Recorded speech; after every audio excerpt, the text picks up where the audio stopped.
discussing the Four Noble Truths with y'all tonight.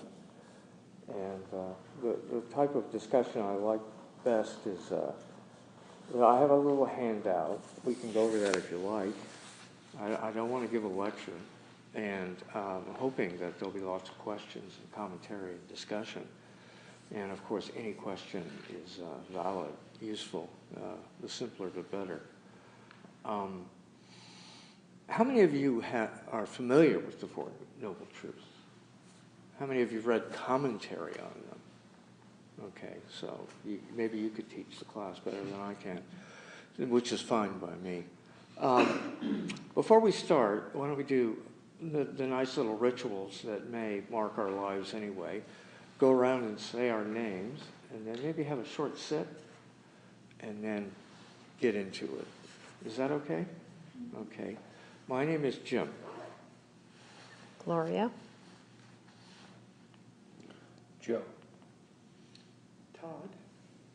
Joan. John. Mary. Michael. Cosima. Marilyn. Anthony. Zach. Susie. Walt. Amen. Lovely. And we just got this. It's a new bell from home, so I hope it pleases you. But I couldn't wait to use it in public.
Please take one and pass them around. Easier said than done.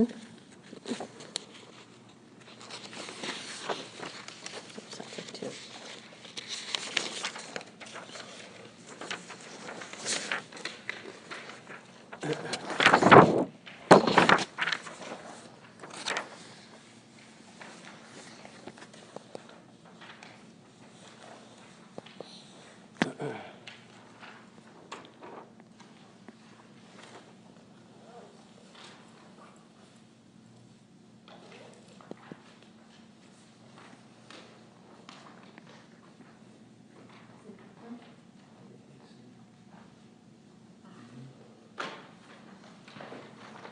Thank you. Once again, I prefer leading a class like this, not instructing you about anything. And the more you're engaged, the more questions you have, the more we'll gain from it all.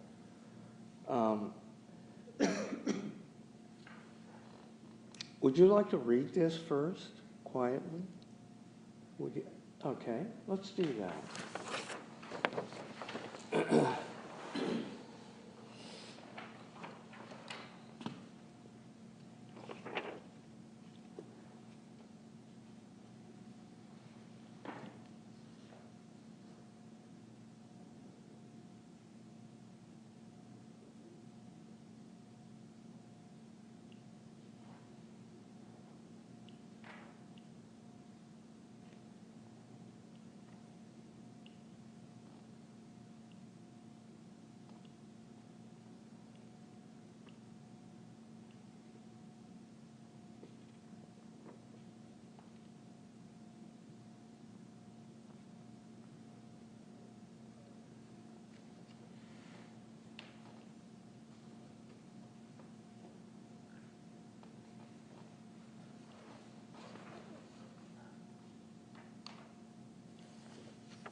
energy teaching.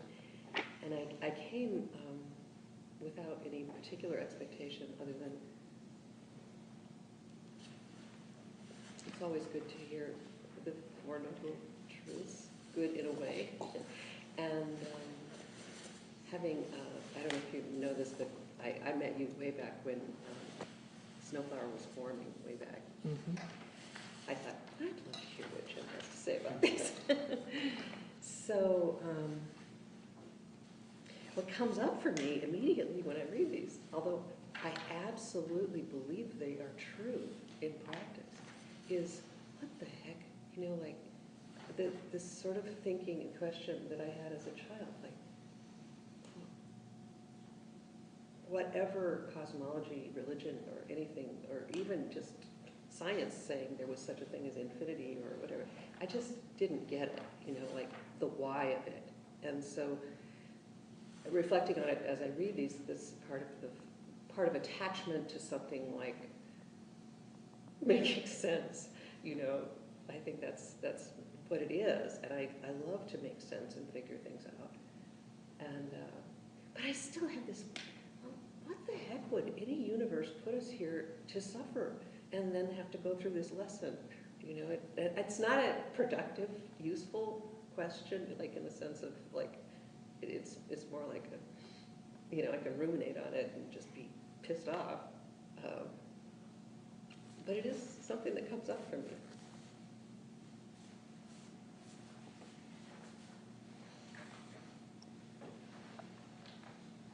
I have a question. I didn't realize these were the Four Noble Truths. I thought the first one was we all suffer, and then the second one is we all get ill, and the third, but these aren't like that at all. You want me to go through them? Well, yes. Yeah, please. And it can relate to what you're saying. You're asking a good question. Well, of course, then we're asking who put us here. You know, some of us may suspend that question after Kant, but the first one, the way I look at them is they are experiential. If we look deeply into our minds, we begin to notice some aspects of how we think. And we begin to recognize that some of those thoughts we have are not pleasant, cause us grief, and we can sometimes get off staying with them. You know, like, why does that person park their car in my driveway when I want to get out? What's their problem? And so this to me is more like what Hume and Kant and others did in the Enlightenment, which was try to look at the truth of human experience. What is it? How do we experience life? And the first noble truth suggests that we are inclined, conditioned, trained, affected by our genetic makeup to suffer pain because of the way in which our consciousness works, our minds work, and how that's related to our genetic makeup and our personal experience. So if our experience of childhood is miserable, we're headed for trouble, and we'll experience pain when we relive that experience. That's why it's called a truth of experience. Of course, I don't accept anything as the truth unless I can test it.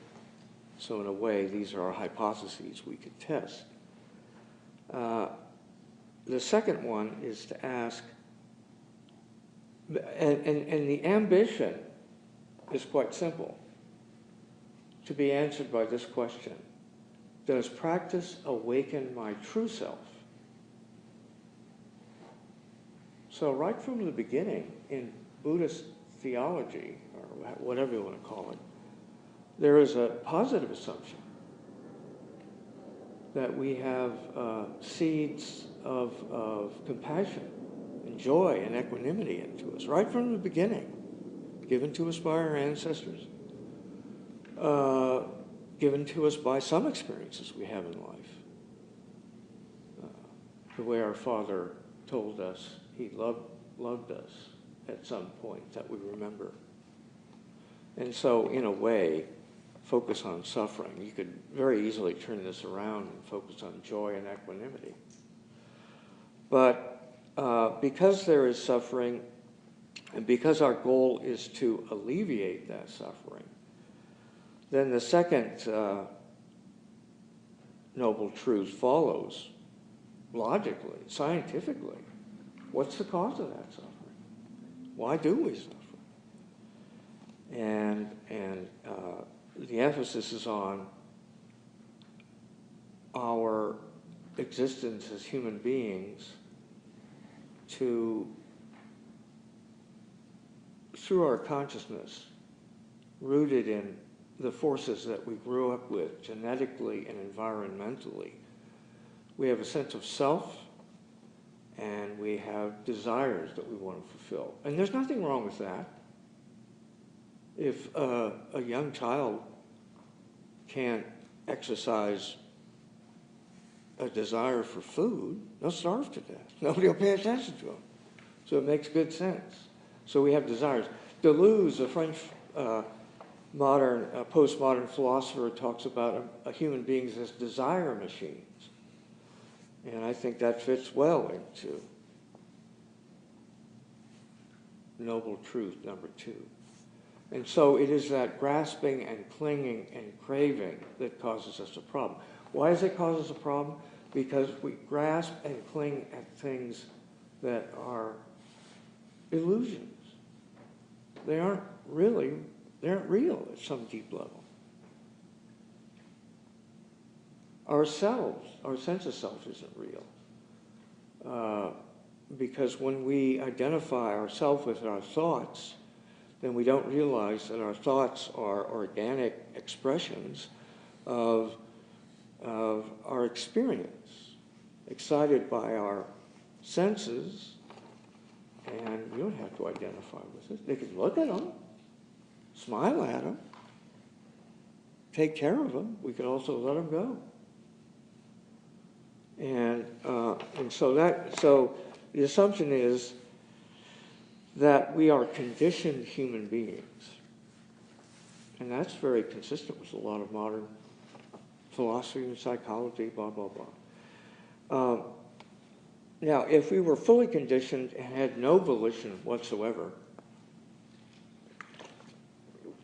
then I suppose we would be automatons, robots, and we could form a union, but we wouldn't want to do anything with it, really, because we are already programmed, right? Mm-hmm.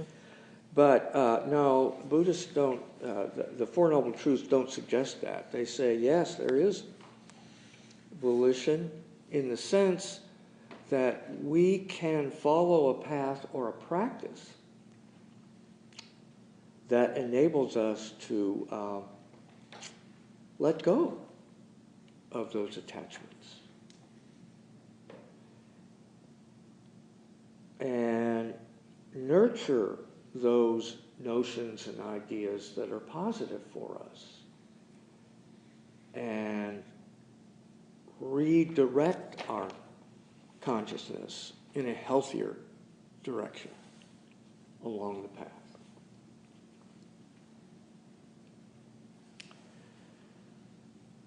Once again, you don't simply believe Noble Truth number 3. The idea is to put it to practice and see what you experience. And then the truth number 4 is really rooted in Buddhist psychology about how we think, how we create consciousness, and what we can do with it with skillful practice. The first two, right view and right thinking, hit the nail on the head. When you meditate, one thing you start out doing is studying your thoughts. When we're living like robots, we're not studying anything, we're just doing. And when we suffer when we're living like robots, well, the Buddhists would say, stop, calm yourself. Look deeply at what you're doing right now. Ask about the origin of it. And maybe you'll find some relief when you let it go. Knowing it's going to come right back again. You can't be too militant about it. You got to be a little bit easygoing on yourself and your thoughts. But the idea is that if you do it enough, you'll get better at it, like shooting free throws. But to simply clear your mind and get rid of those attachments isn't enough, because a big part of this whole tradition, especially for Thai, is engagement in the world. So we take this practice out into the world by mindfully speaking, mindfully acting. Even if we can, get a mindful livelihood, which is a challenge in capitalism. Labor economists will help you out on that question. You know, it ain't easy. But then again, even if you have a grueling, demeaning job, you can live with it more mindfully. So the practice goes. And then, if you're really diligent, it takes discipline. This is not easy. It shouldn't be overwhelming and something you just work at till you're exhausted. If you're more relaxed and comfortable with yourself, you're likely to do it better. But you have to be somewhat diligent about doing it. You'll then get to a deeper level, which you might consider right mindfulness and right concentration. And of course, ultimately, if you're getting close to nirvana, the Zen practice instructions become very simple. They don't even refer to any of this. They just say, occupy the empty field, cultivate the empty field. And if you're the average normal American human being, or any human being, when you first study your mind, it ain't an empty field. There's a lot of clutter in there. So that's kind of where it's coming from.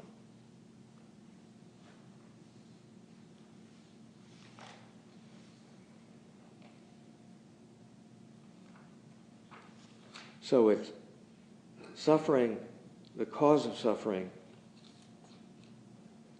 the way to alleviate suffering, and a path of practice for doing that.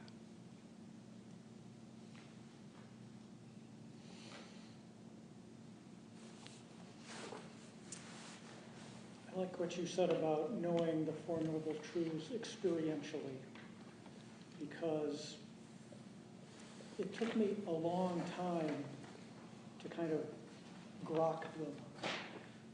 I couldn't even remember them, like the four of them, because it didn't make sense. Suffering, I got the suffering and the end of suffering part, but the two in the middle, it was like, well, what? It's just kind of like repeating it felt. But until I experienced the stopping enough and the kind of parsing of my experience, that I could see that, oh yeah, I can acknowledge that there is suffering. I can observe the cause of my suffering. I can observe that my suffering can stop. And I can observe that there is a path to alleviate suffering. But for the longest time, I couldn't remember them all. It didn't make sense. But until I learned them in a way that was other than just reading stuff. It's very experiential.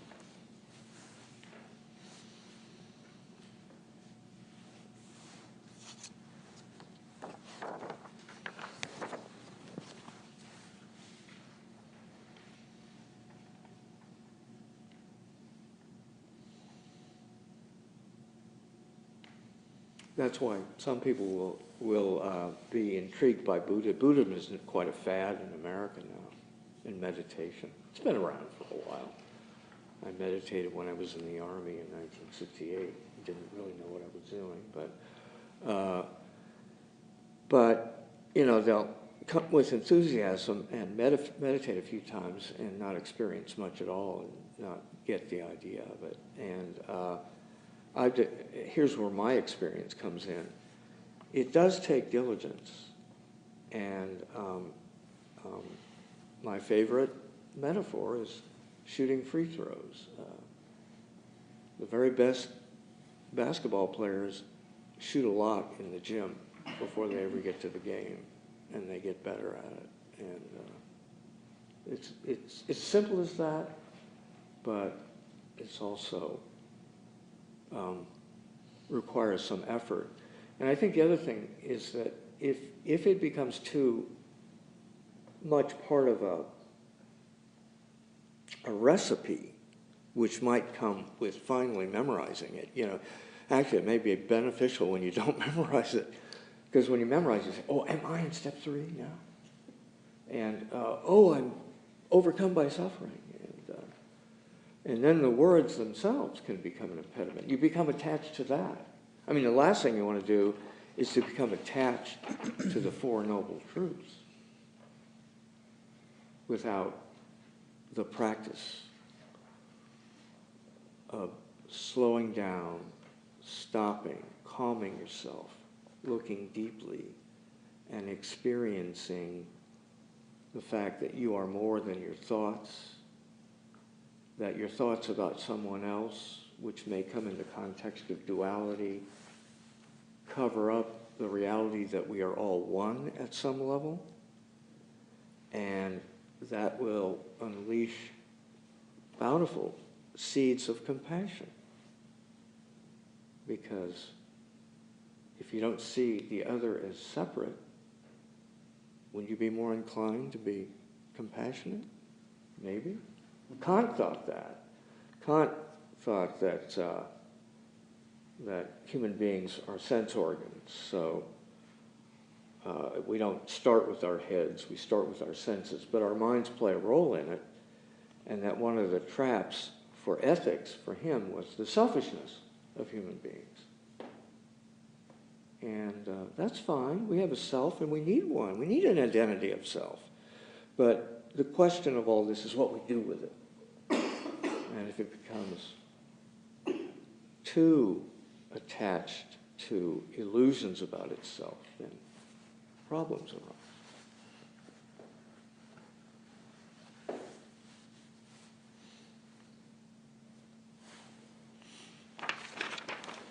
One of the things that I really appreciate about the First Noble Truth is the notion of dukkha, of suffering.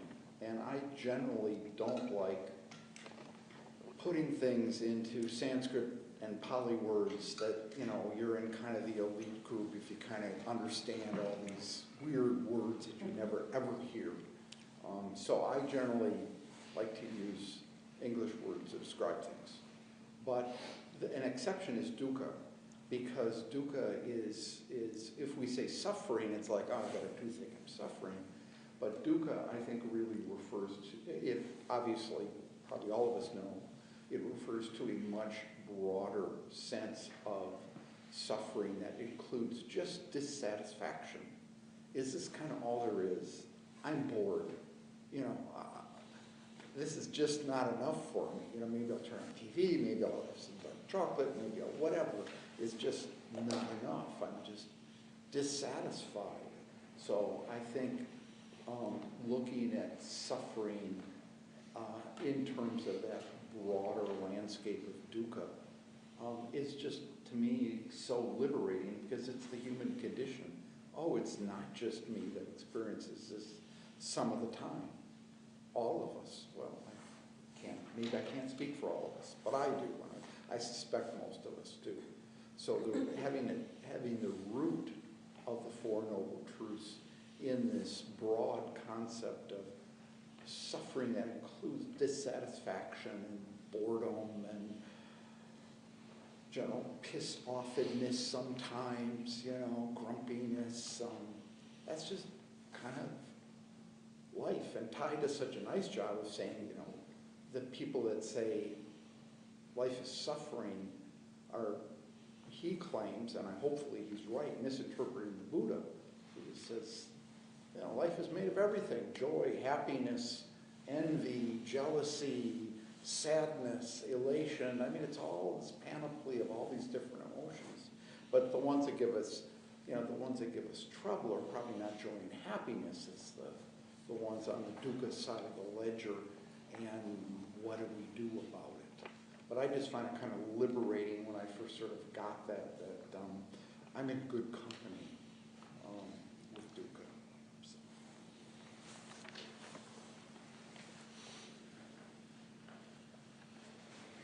I've also heard the application of substituting the word stress for suffering as well. I don't know if anybody else has ever heard that, or maybe I'm just making it up. I think, I don't want to, I'm not saying this to name drop, but just it's useful. Have any of you ever read Wittgenstein on language? He's brilliant, and he's trying to get the truth as a mathematician. So he uses proof, tries to use rigorous proof, but he has to use words. And in the end, he starts struggling with language as the problem. And it's useful to be aware of that, simply to reinforce what John is saying, that we don't want to get stuck on the word. And words have different connotations. And if the word is getting in our way, then we need to move to something else. But that's a very important point.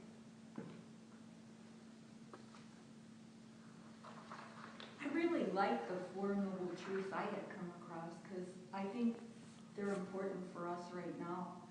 First one is we all suffer. Second one is we're all going to get ill. Third, we're all going to die. And before we die, we'll probably lose everything that we hold dear to us. And it's something to think about. It's not like absolute. But we don't talk about that. And the fact of the matter is, being human, that causes all of us a lot of grief. The older you get, the more people in your life are going to die. They're going to get dementia. They're going to get all sorts of things. And that's suffering. You can't really dream yourself out of it. You're going to have some suffering. You can transform some to compassion, transform some to understanding, but I know you're still going to have extra left over that's just suffering. And we all have people in our lives, so we all have that potential for suffering. And a lot of times we don't know. The guy next to us just lost his wife. This woman just lost a dog that she was madly, caring about. We're all suffering just because of death and illness. Ty would say, I thank you for your remarks. Ty would say that the suffering that this speaks to is not really death or our perception, it's our perception of death. And we suffer because we cling to things that are impermanent. We're not going to be healthy forever. We will die. And so in the present moment, we can be overwhelmed by that thought, or in the present moment, we can mindfully smile at it and say, it's true, we'll get old and sick and die, and our friends will. But what do we do with it in the present moment? How do we cultivate the seeds of joy in the present moment? Which is the kind of pain or suffering or stress that this is really meant to alleviate. I think alleviate is an important word. Right. Because I don't think you can totally make it. Well, you know, I mean, the idea that you're going to make all these things go, it's an interesting point. You know, I mean, I started off, there was a point where I thought, boy, if I were perfect at this, it'd all go away. I've done this for 40 years, and I don't, it doesn't matter to me whether I'm perfect or not anymore. And so I'm aware of what is meant by nirvana. It means, you know, ultimately would mean the empty field. There is no attachment. So nothing is really capable of unsettling me. I'm with it. And I've had moments like that, but I don't judge my practice based on getting there. I look more to where I am on the path. What you raise are very good points. And what you're referring to are the 5 remembrances. We are, and monastics say this every day around the world that are Buddhist monastics. We are of a nature to grow old.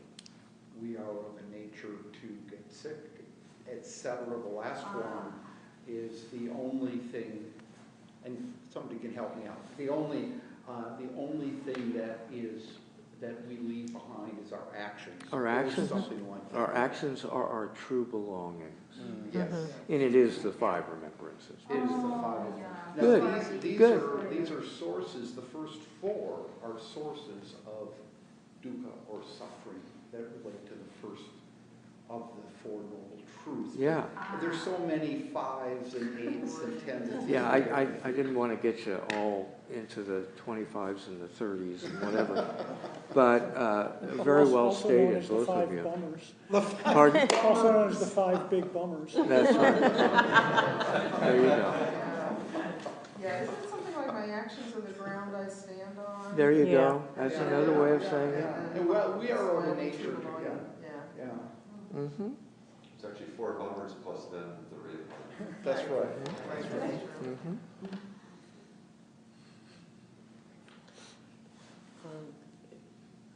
Is your name is Cosima? Is that right, Cosima? Cosima. As I was listening to you, I was thinking of something, and also listening to Jim's response and other responses. I was thinking of, over the years that I've been exposed to and or practicing Buddhism, there've been a couple of teachers, one being Thai, and another, I don't even know her name, but it was back in the 80s in California. What she said, she was someone who had, a Western woman who had become a Tibetan nun. And there was some question from the audience that had to do with, now do you not have any suffering, or you're not happy, you don't feel grief and loss, and that's it. And she said, no, it's the opposite, that I feel it even more, than I ever did. And I thought, wow, that's not very hopeful, but she seems really composed. But I also remember hearing or reading Thai say something similar, where he has a story about that I believe it was a friend of his in Vietnam had died. He'd heard that, and that he was, I believe, at Plum Village, and he was crying. And someone who knew what was going on asked him, one of his students asked him, so why are you crying? You know that this all is all, whatever, impermanence is real. And he said, I know that's true, and I'm also grieving the loss of my friend that I really care about. So, it's like I come to something like Buddhism partly from the aversion to suffering, but the practice gives another perspective on pain and loss. One of the ways out of that, it may not be your desired way out of it, I'm not suggesting that, is dialectical thinking, or being comfortable with dialectical thinking. We tend to not think dialectically, and there's a lot of suggestion that it describes reality quite well, and it's useful for how you work. In other words, when you say, I have a practice where I can let go of certain notions of myself and become one with everyone else. And at the same time, you still have a really good sense of yourself when you look at your phone and say, I have to go X tomorrow. And that they live side by side and they don't cancel each other out.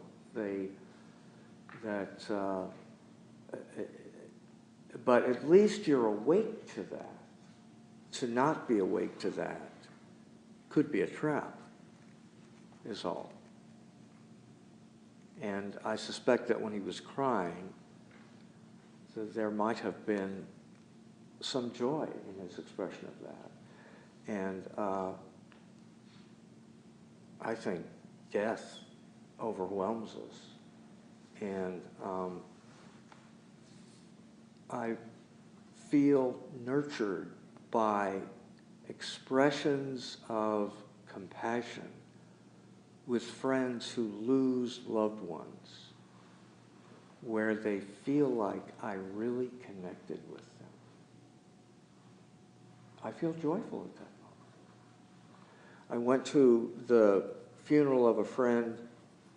He and I taught economics together at MATC. I don't know if any of you ever knew him. Fred Arnold? He was a politician and so forth. And it was a joyful gathering, recalling him and his life. And but it was also sad. It was both. And to be awake to that, to be aware of it and live with it so that I don't get stuck, gives me relief.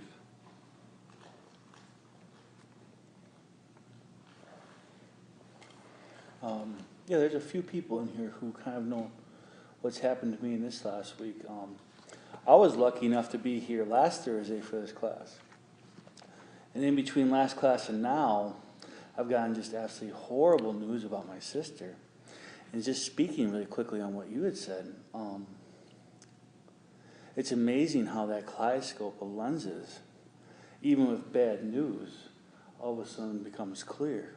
You know, and it's like seducing almost in a way. It's like, wow. And maybe that's the wrong word, but I almost want to stay there in that really clear but dark spot. But I chose not to. I chose to go about a different way.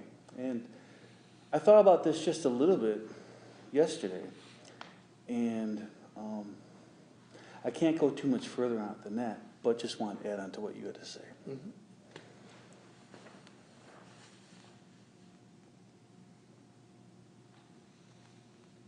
I guess something I wanted to say is, I feel like I'm very, I think a lot, you know, I try to understand things, but I have a family that isn't very thinking. They don't analyze. So when things like death or illness happen, it's so crazy. There's these vibrations coming where everybody is just crazy. And it's all these emotions. And I feel like it happens in our society too, where there's a lack of perspective there. And possibly it has to do with, I do have a spiritual framework where I don't think I'm my body. So of course that helps me greatly. I take care of my body, but I believe when everything's said and done with Cosima, I still go on. My family are all religious in a way. They should think they're going to heaven or wherever, but it seems like they forget that. And it seems like we have a lot of people who don't really analyze, don't think through things. How do you exist in this society when your family is like that? You know, you can't really, what do? Move away? I did that for a long time, but now I'm back. And I find it very, very, in fact, it's my major topic when I'm meditating or whatever, when thoughts start coming up. It's all about how to deal with people who are connected to me, but I wouldn't choose them as friends. But I'm by blood, they're in my life. And what is it, karma?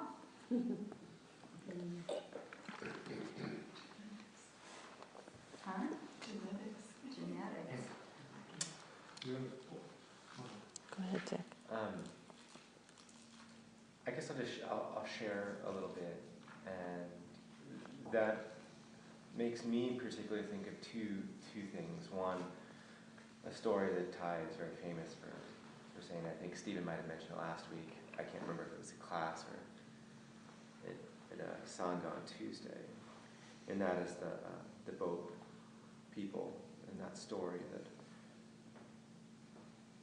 having these refugees going on a boat and being stuck in the middle of a storm, and everybody's just going crazy because you feel like you're going to die and lose control. And there's that one person on the boat in the story, maybe in real life, and I'm sure that we've all been in situations like this, that they're just calm, and they breathe, and they act as an anchor, and that just that simple presence of their practice and mindfulness, that they're not necessarily they know that they're in a dangerous situation, or that there is a bunch of suffering going around. It's not like they're not aware of that, but they're breathing.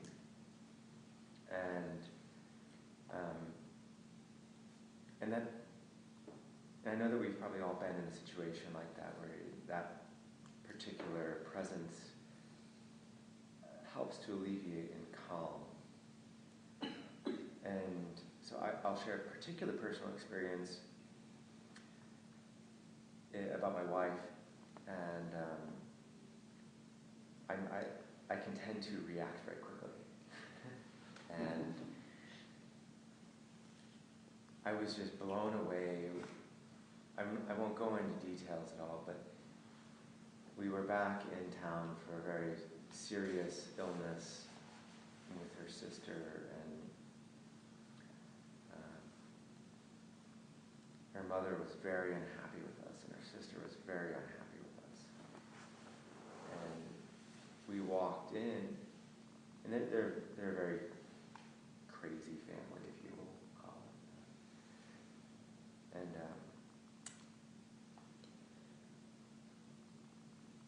they didn't even want to talk with us, and they're just like, you know what you did, just this, we have no idea what we did. There's a lot of projection of their own suffering, and if it was me, I think I just would have told her off, I mean, in that moment, that's where I was. Like, I was not Zen-Zach. Let's just say that.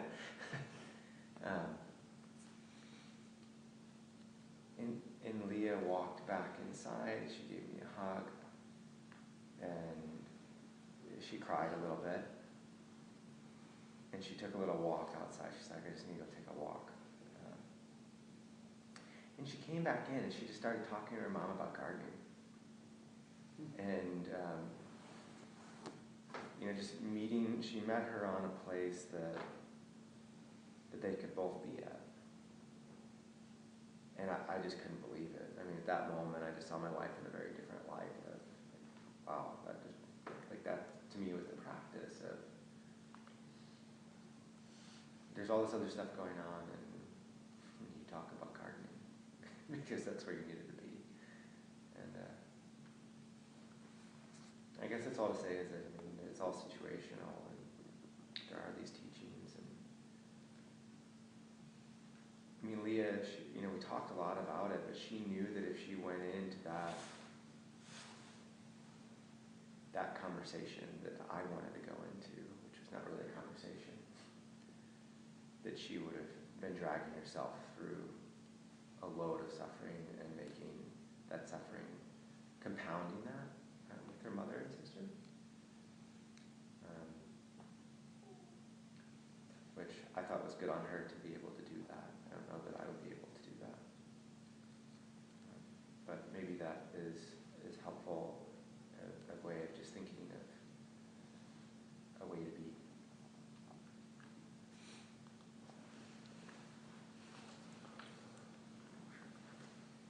I wasn't going out, but I was going to at some point. Thanks, Zach. I love that story about the boat. And thanks for sharing.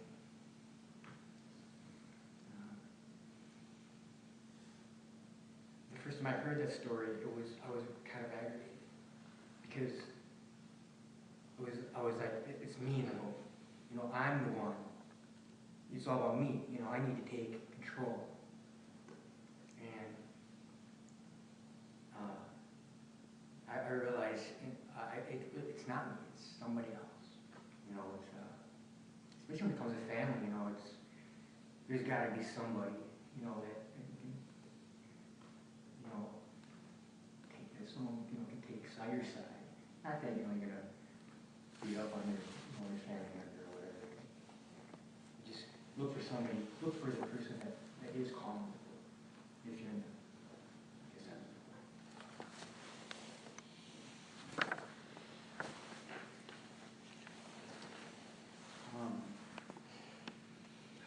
I, sort of like Todd initially did, had trouble really grasping the Four Noble Truths other than just concepts.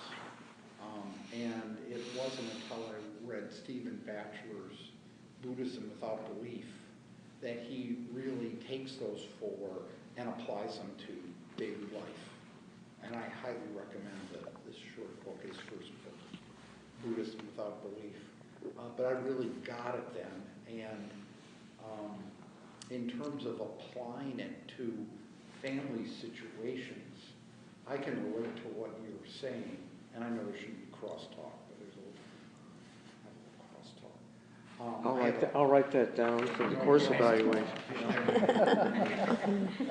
One demerit, he's going to a second.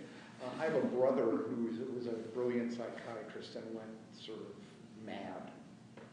And my parents died when I was in my 20s and left me with a brother who's 10 years older than myself, who really was a pro at making people feel horrible and used his psychiatric knowledge to really make people miserable, including me and his kids and all of that. And I struggled because it was my only primary relative, and I continue to kind of hang on to that.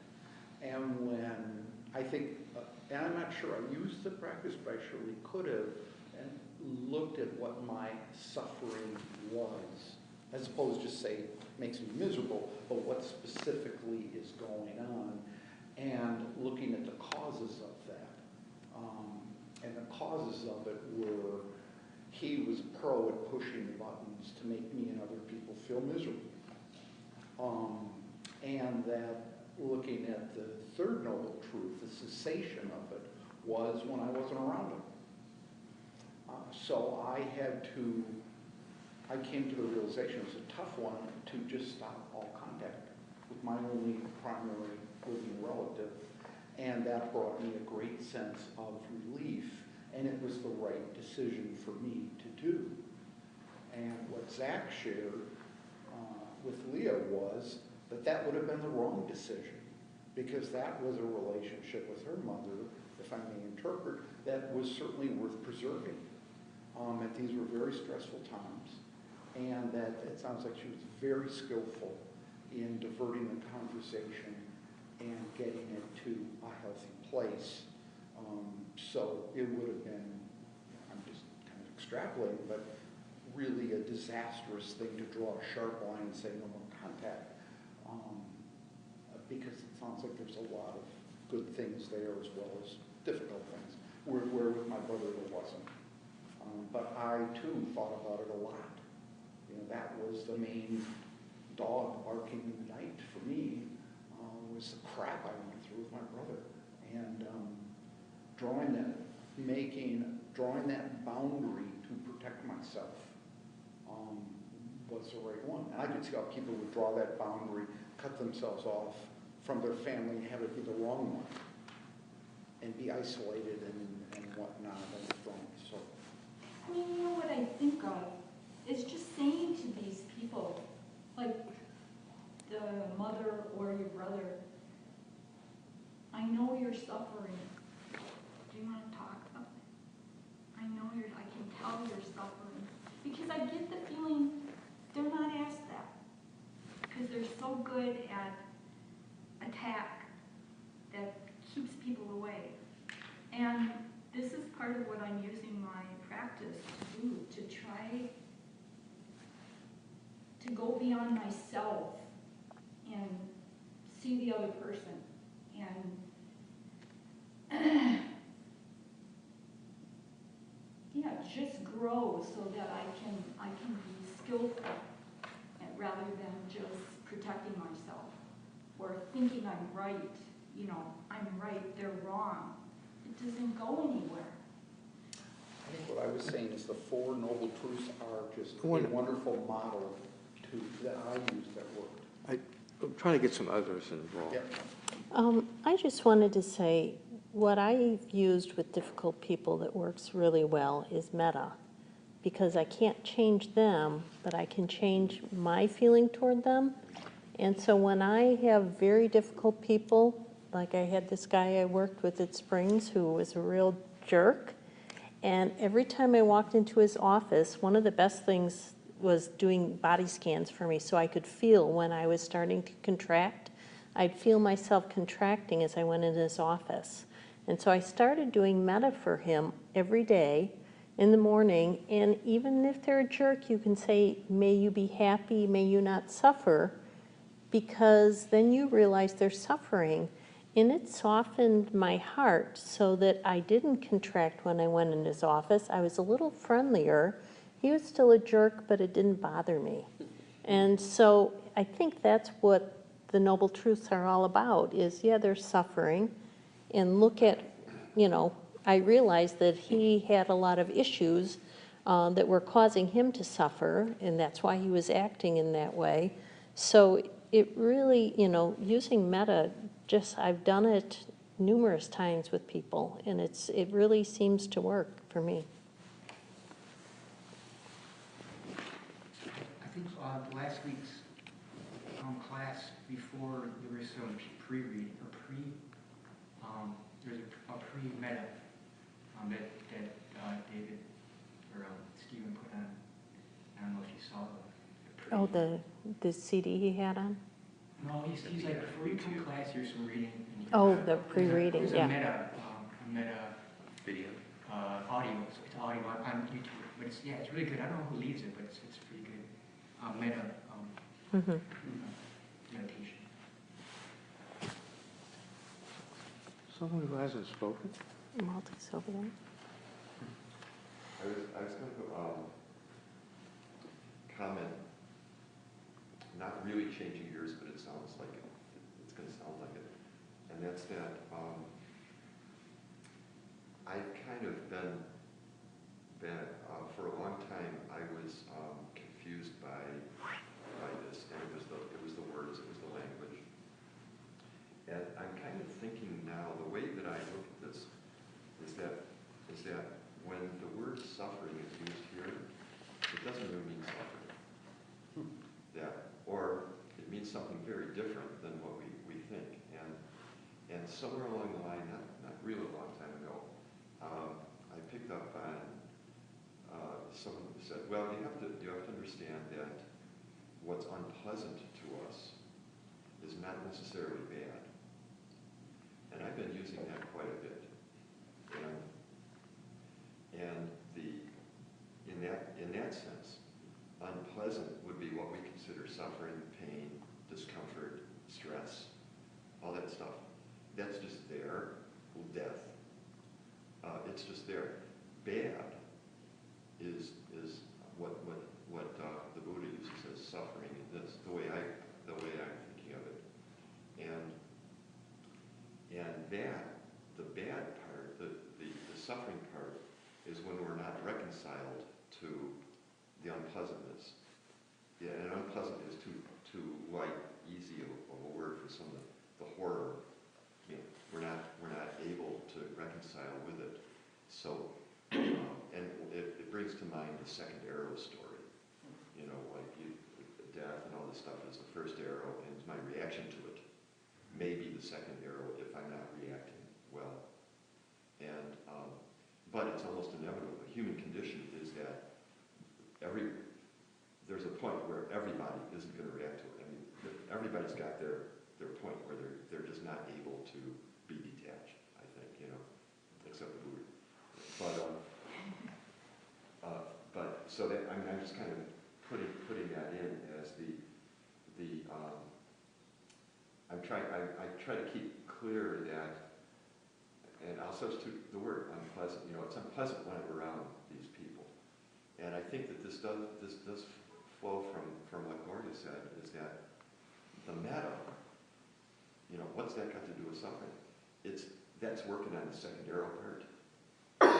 Haven't touched the first arrow because we can't. It's outside of our control. But we can deal with the second arrow, and I think that suffering is a word that in the Four Noble Truths, that throws me off, and I think it throws other people off too.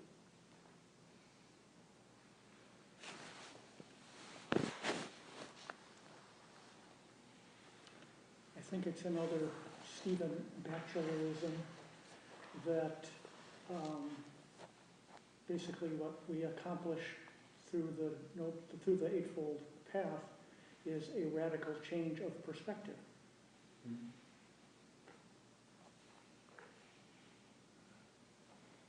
In terms of? Well, like in terms of what you accomplish through doing metta for this guy at work, or how you perceive, or how you perceive whether you receive the second arrow or not, whether you turn this inevitable experience of death into suffering by grasping onto it and hurting from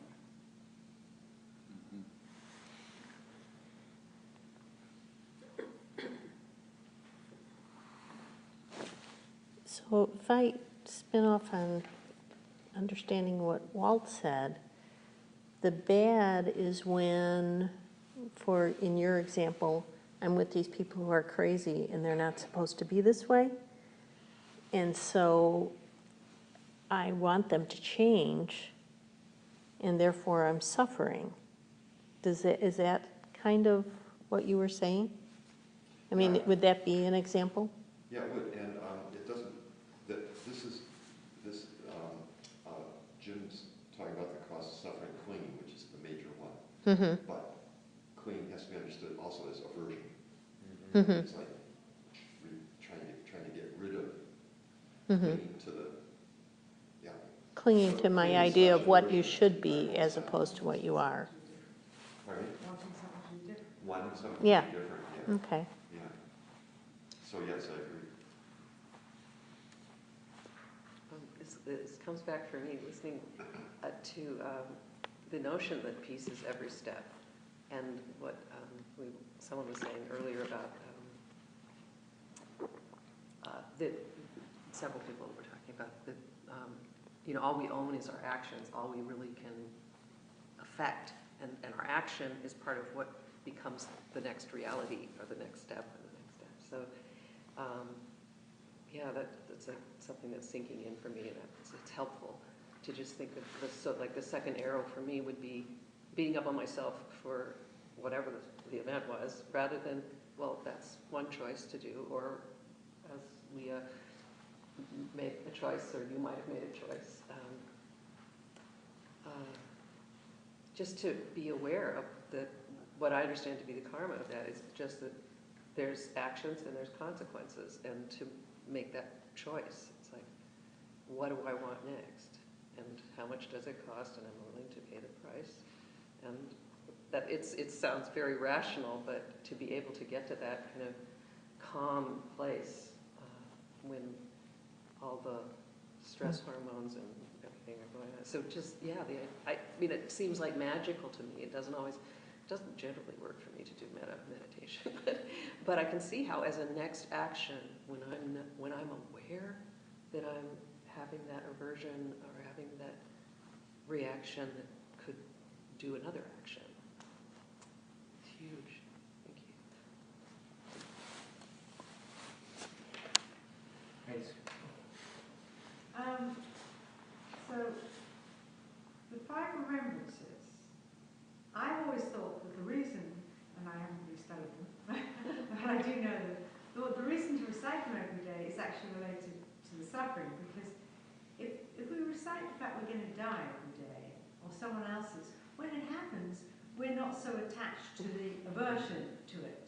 I mean, I was talking about my dog, who, he was like 12, and I would be saying to my husband, or someone, or when whoever dies, that was my dog, and they went, don't talk about it, don't talk about him dying. I said, why? I said, he is going to die. He's obviously going to die. It's probably not too far in the future. Why would I not try and accept that reality? Because, do I want to act like it's never going to happen? I have the same with my father. I always tell him he's on borrowed time, only because I want him, well actually me and him, to know that it's going to happen sometime, and we're stupid if we think it's not going to happen. So I find that the remembrances is something I want to do, because I know the years ahead are probably only going to go one way, and it's not going to be uphill. Yes. So I think that if I work hard at the remembrances, that I will sort of help. I don't know, maybe I'm wrong, but that's what I think about them.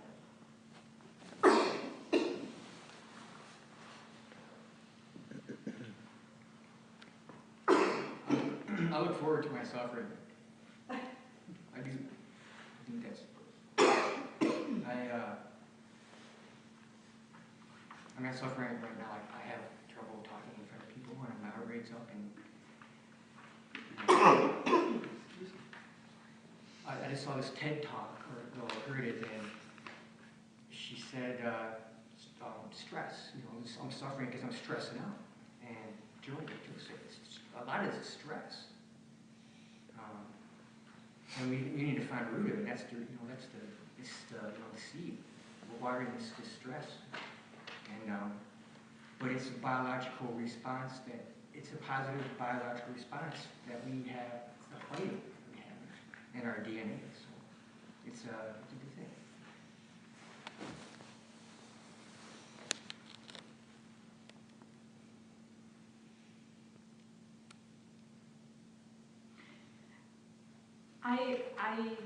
I have a lot of that hormone to take action, and I want to learn. That story about the boat and that person being still, I think that's right on. I want to try being in the midst of my family and being still and not doing anything, letting them do their actions and my not trying to figure it out and do something to fix it. Just be in the middle of it, and I'm looking forward to my next visit where I try it out. But I think we have a lot in our society where we have that in our DNA, like you said, to take action, to do something, to fight, to protect ourselves. And it takes thoughtfulness not to do that. I'm just pretty curious of maybe just asking the question that you have written down here. Want to look at the question? Yeah. I just tossed them out there. You may have others. The concept of inner being. Okay. And because I don't know, when I'm looking at this, I really definitely, that's one of the ways that I'm thinking of understanding it a little bit more. Mm-hmm. So I was just kind of curious, other people's takes on how you see inner being in this path. Would you be able to say more how it works for you? Because you're saying it does work, it's somehow remembering it. Sure. I've just been really taken by studying the Heart Sutra in particular, and it's you always, Ty always talks about the paper. Mhm. It's always a piece of paper with the sunshine, the blogger.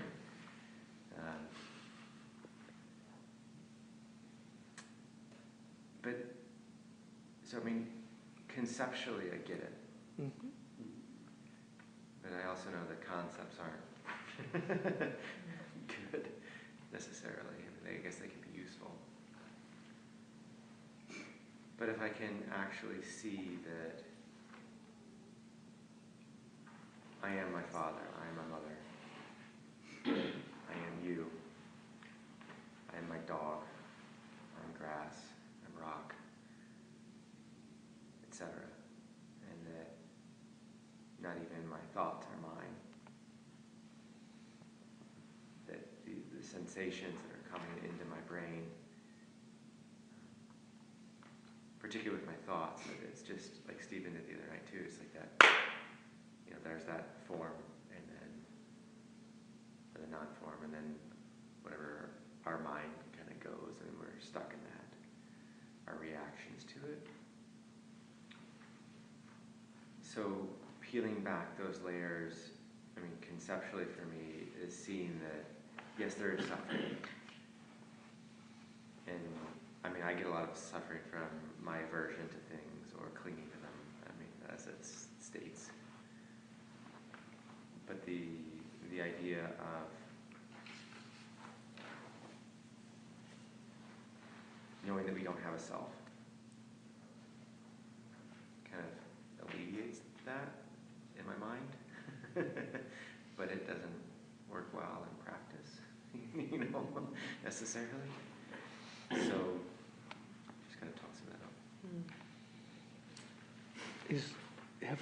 Have I gotten some capital here for talking? Okay. Let me talk about my own practice. At this point in my life, I view the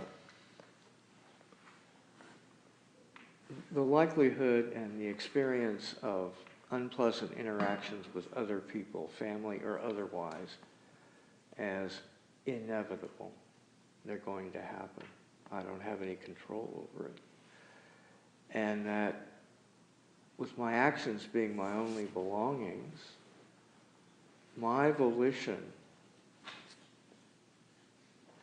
in that situation to not repeat the same patterns that I have in the past, which fuel the unpleasantness of those, is liberating. I can choose to do that. But it takes creativity. And sometimes I'm too tired to be creative. And it takes diligence. And sometimes I want to go to bed, okay? Me, Jim Boy, wants to do that. So I live with it.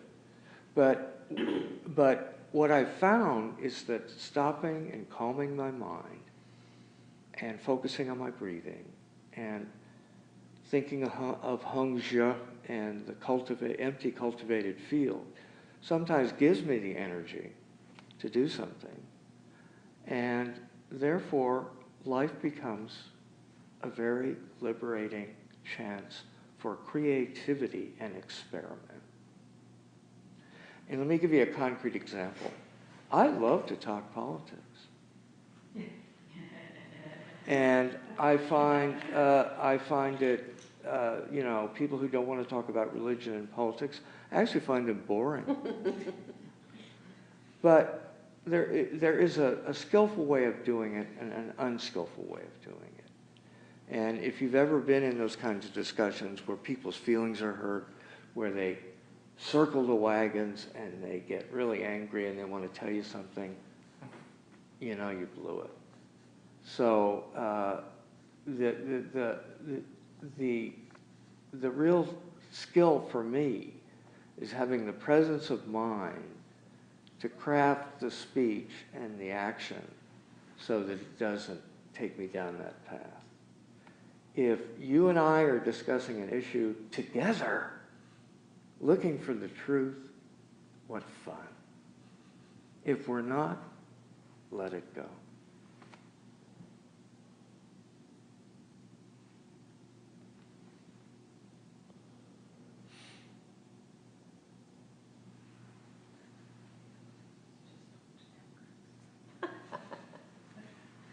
Pardon? I was saying a little joke. Oh. And it wasn't anything, I'll say it, because I can probably say it. I said, in other words, just talk to Democrats. What? I just said to Jim, it was a joke, right? I said, in other words, just talk to Democrats. No, actually, I grew up Republican, very conservative, and I love to talk to people who don't think the way liberal Democrats in Madison think. I actually find that sometimes more stimulating.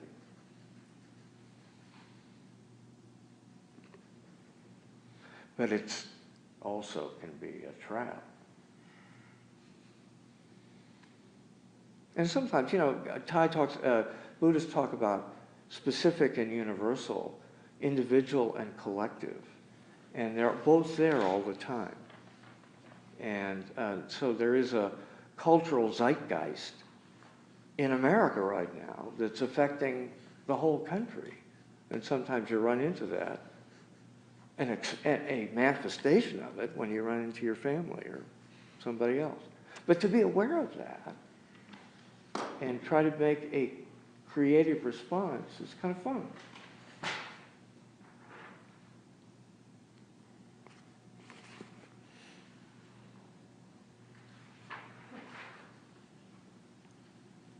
Could somebody tell me what non-self means? I mean, I can take a guess, but what does it actually mean? Define word it was. What does what mean? Non-self. Non-self. Uh-oh. And what's the opposite? Is it? Pardon? Separateness, Like, boundedness. no, it could be one with all. I think non-self is Is one with all? one. Yeah. Well, then how does it differ from disagreement? Sorry? How does it then differ? No, it doesn't differ from. It's an expression of it. Okay, it's just an. It's an expression of it. The other way to look at all this stuff is everything's interrelated. Have fun. Okay,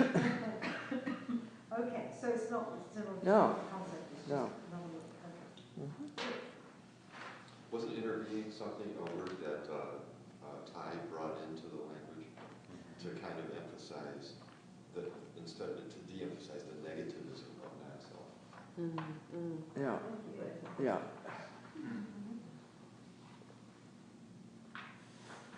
Yeah, what Zach was saying about the story, just the teaching that uses the paper, is there a separate thing that's paper? Sort of like investigating the boundaries of, is there really a separate me? What is it? That kind of thing that I take as interbeing, or that even I am my father and my grandfather. And like Western philosophers, the Buddhists are dealing with illusion. They're saying essentially that our senses, which are ways in which we gather information, also are capable of deluding us. We become caught with appearance. We don't see the deep reality. And the deep reality is our interbeing. Is that the same as interdependence? Language. Yes, that's one. Sure. Yeah, it's the same. We're interdependent, yeah. Mm-hmm. My happiness depends on your happiness.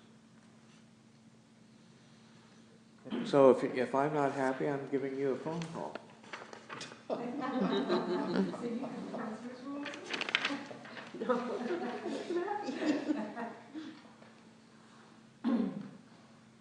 Could we spend a few minutes on this last question? Sure.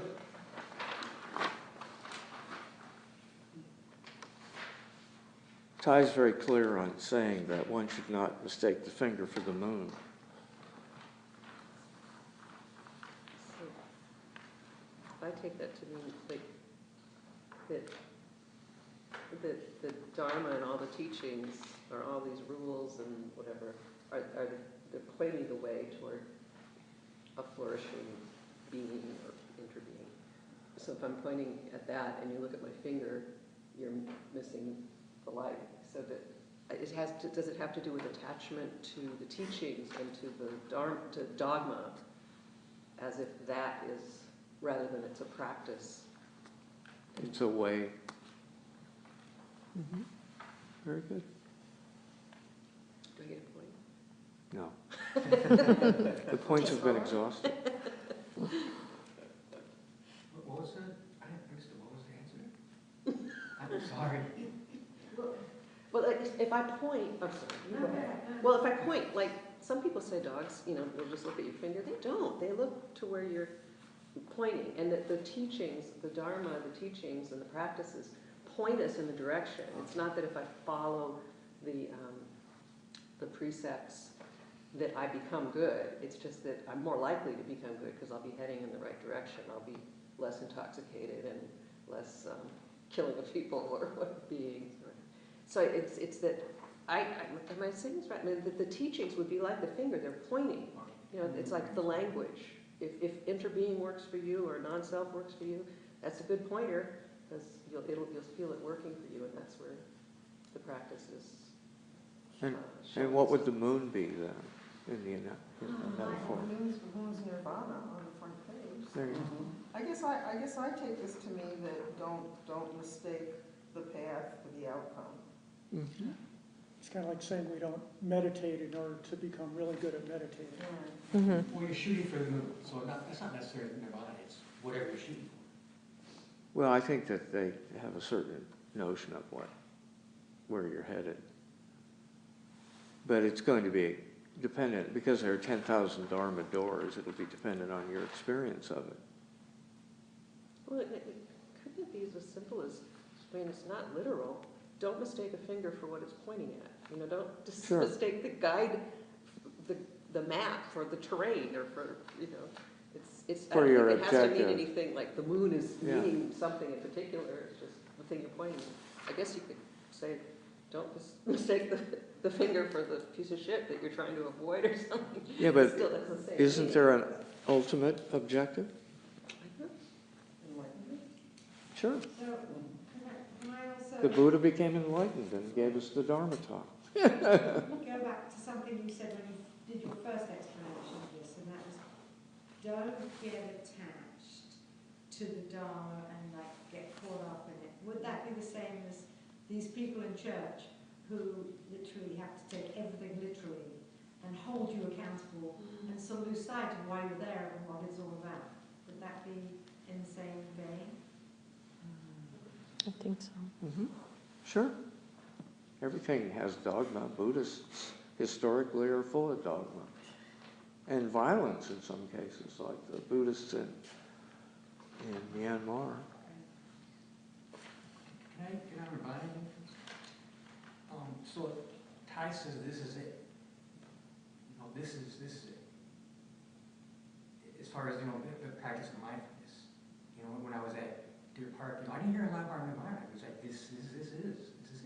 And they got it in the meditation hall. It says it on a big wall. So if what is nirvana? Like you were saying, nirvana can be for anybody. It's different for everybody. A flower, or a man dying. Well, you can also get tyrannized by striving for nirvana. And I'm simple-minded, somewhat pragmatic. In the context of having political conversations with people I grew up with who mostly voted for Trump, I'm seeking human interaction where we are using our innate talents together to explore deeper truths about ourselves and the world we live in. And believe it or not, I've had some good conversations. I've had some you wouldn't want to have. But that's it for me. You know, one thing that comes to my mind about that is this notion that, again, that peace is every step, that I can strive for enlightenment as if it's a state out there, but it's also true that when I get really mad at my partner and I stop and I breathe 3 times, I step into something that is like heaven, the pure land. So that, and I love that about Thai's way of teaching, is that it can be that simple. It's fleeting, but simple. And I have experienced that fleetingly. You know.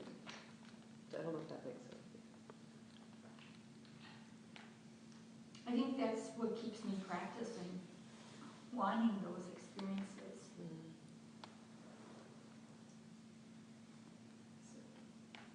I had a conversation in many, I was out in Bhutan a few years ago, and out there, the regular sort of person who's Buddhist, but they eat meat. And so I said, well, so I was our guide, and was Buddhist. I said, well, you know, aren't you not supposed to eat meat? You know, isn't that part of the Buddhist religion? And he went, oh, but only the monks do that. We're not, they're seeking enlightenment, we're not. We're just trying to become better people, that's all. So in other words, that was his response, that they didn't, you know, we want to be better, we don't have to be perfect. It's 8:30, and I don't want to keep you past your bedtime. Does anybody have anything else they'd like to? There wasn't a whole lot of food available too, so I think Thai made exceptions because in Vietnam the pig was like popular. I know that. I mean, there wasn't a whole lot. Oh, Vietnamese diet is heavily, it relies on meat. Yeah. But that's, it gives you, it's not, it's flexible. That's what I love about the practice of mindfulness. It's not scary like a religion. Buddhism, it's not scary, but I'm here. I'm trying out. I love his books, Thai's books. He gives so many examples. He's brilliant, yeah.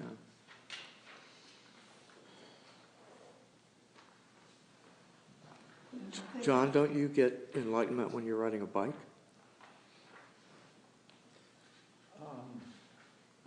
I think I get close.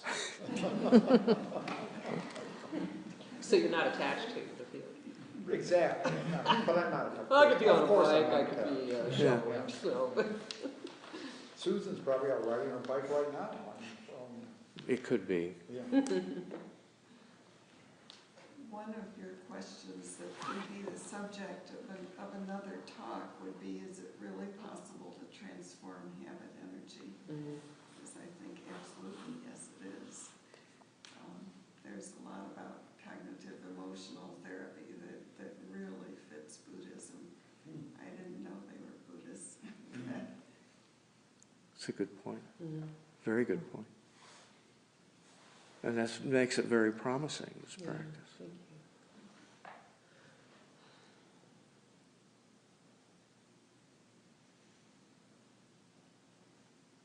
Well, thank you for coming.